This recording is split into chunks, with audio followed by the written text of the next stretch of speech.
Habang inaayos ni Catherine ang pagkain sa kusina, lumabas naman si Daniel sa kwarto kasama ang mga boys. Hello. Hindi ako nakaporma. Gulat po ako tapos akala ko nga po, hindi totoo. Paano sila nagising? Wala, nag-aayos ako, tapos nagising na sila. Hi. Catherine. Yo, Catherine. ganda po ni Ate Catherine po. Huwag maingay kasi yung girls na. Bawal. Paano natin gigisingin? Hi. Hello po. Hello. Best morning po so far. Pagising po may artista na kagad na pumasok po. Mababa kayo matulog dito. Ako yung first, Siya yung madaling magising po. Kaya nakita ko siya. Maya-maya pa nagplano na ang boys kasama si Catherine at Daniel kung paano bibigyan ng magandang gising ang girls. Hindi, wag pumasok ko na lang doon. Zombie ka sa isa. Tapos kakatukin na lang namin sila. Matapos magplano, pumunta na rin si Catherine sa kwarto ng girls.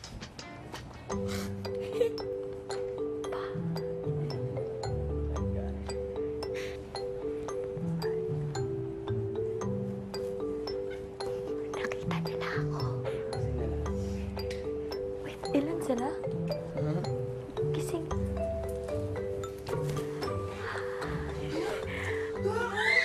Ba't kayo nagising? Dapat hindi. Nagising po ako dahil sumisigaw na po sina Ate Maymay tas Christine na Catherine daw, Catherine. Hello. Bakit kayo nagising? Wala pa po kaming toothbrush, wala pa kaming kung ano-ano. Nakita namin siya, tas nahag namin siya. My gosh, bineso ko siya pero kahit ang baho ng bunganga ko pa nun, kuya, talagang bineso ko siya kasi nga, ang ganda talaga niya, sobra. Ma'am, si Maymay. Tapos hinag ko siya ng hinag. Hi, Maymay. Gusto na lumabas? Kain tayo. May pagkain kami dala. Wow! Sa inyo ba to? Hindi po. Okay. Let's eat. Sige po. Ayos na po. Okay.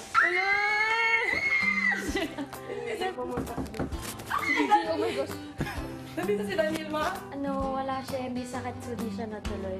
It's just us, relax. It's just us. It's just us. Sorry. No, I said, that meant kaming gagawin kahapon.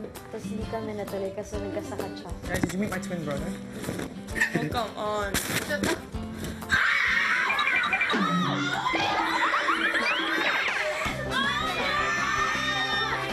Tapos andyan si Sir Daniel, hinag ko na naman. Kuya, hindi ka panipaniwala yung umaga na yun.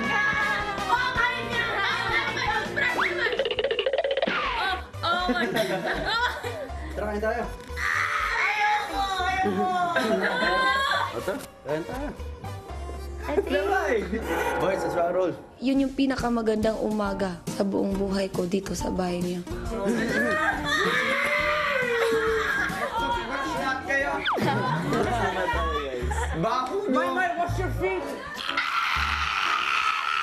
Mabuang ka, kuya. Katnil pa. Mababaliw kami sa kakatitig niya.